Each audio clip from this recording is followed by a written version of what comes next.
Hey guys, and welcome to a new Datapack video. It's been a while, huh? Anyways, we're doing vampires today, as you can probably tell from the title, and yeah, let's get right into it.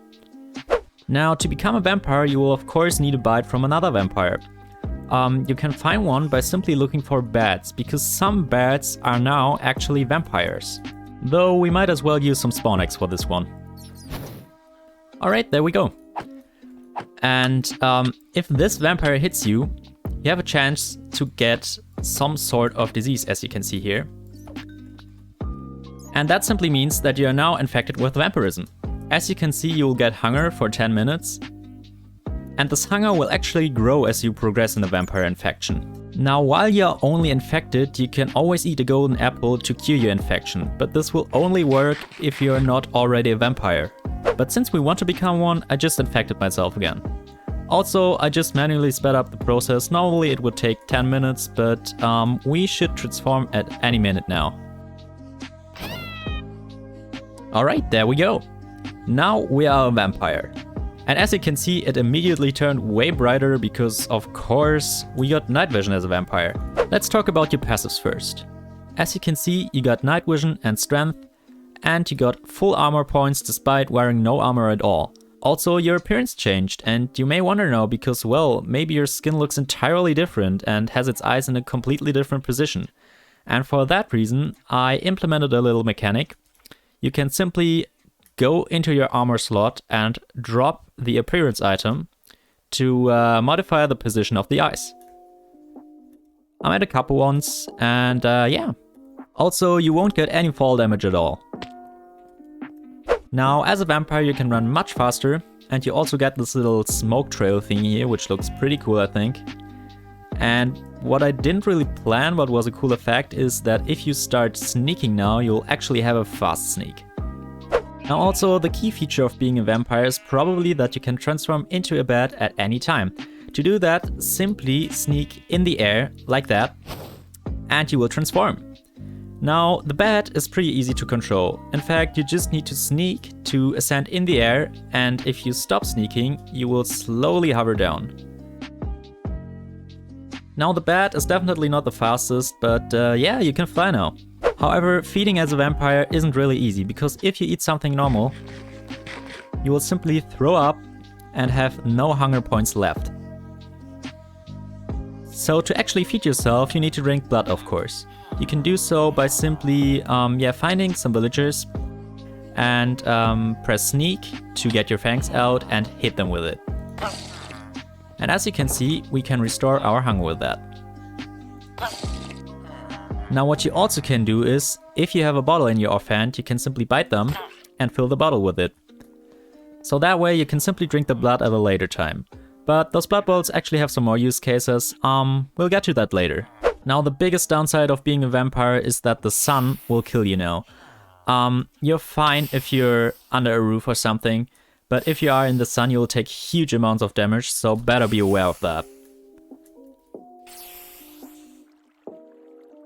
You'll quickly learn that as a vampire, zombies and skeletons are your friends. Though there are hunters now, which will attack only vampires. They're also quite strong, so better be protected when they approach. Also, they spawn randomly and can spawn at any time, not only at night. As a vampire, you will quickly start hating the day, though we don't need to waste our time with it, because we can simply make ourselves a coffin. Simply use 2 rows of wood here, and 2 ingots of gold. And here we got a coffin. Now, there isn't really that much to say to it, it pretty much works like a bat. Simply right-click it. And we skip the day. While we're at it, let's make ourselves a good weapon. Simply drop 3 bottles of blood into a cauldron. And drop a netherite sword into it. And here we got a weapon called the Vampiristic Reaper. Now this weapon actually does 10 attack damage, which is probably the strongest weapon I ever created in a data pack. But it has another cool effect too, which is that you can simply restore your blood by killing anything. If we quickly go into survival mode, and kill those sheeps, you see we get half a hunger point for each kill. Now this is the point where we probably reach the biggest mechanic in this data pack. Drop 2 sticks and 3 diamonds inside a blood cauldron and we'll get the master stuff. Now the master stuff is a tool to command your minions.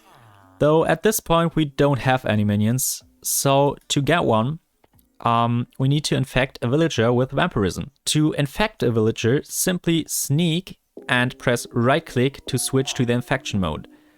Now hit him and he will transform into a vampire. Now he's pretty much a free vampire, but if we use the master stuff and right click now, we got ourselves a minion. Now there are 2 things you need to wield the master stuff, minions and blood. If you have both of these, you can simply press right click and choose a location. And if we press right click again, you see our minion will start digging up a hole. And the best part about this is that, as you can see, he puts everything in the same location, so you can totally put a chest and a hopper here and get all the items your minion mines. Now once a minion is done, you'll get it back, though you should be aware of the fact that hunters can actually kill your minion. So better place them somewhere safe. Your minions can do even more though. You can also command them to make a tunnel, for example.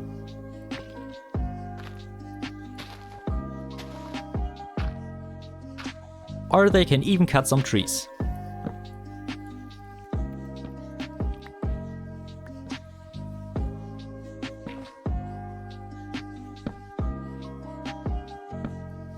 Now your minions will only work at night, but don't worry, at daytime they will simply hide themselves inside their coffin. Next we got an item called the Unholy Chalice. Simply use 2 deep slate and 1 amethyst and we'll get it. Now to make it short, this item is simply a bigger blood bottle. You can hit a villager with it 4 times to fill it up and drink it later. There's also another item we create with deep slate, which is the Vampiristic Mirror. Simply craft it like that. And here we have it. Now the Vampiristic Mirror gives vampires the abilities to make themselves invisible. You'll also have this little bat symbol down there indicating for how much longer you will be invisible. After the effect wears off, you have 1 minute of cooldown before you can use it again. There's also some alchemy on this one. Using a phantom membrane and a fermented spider eye, you can make yourself the Nightwalker potion. Vampires who drink this potion will be temporarily protected from the sun. Also, the symbol down there will indicate again for how much longer the effect will last.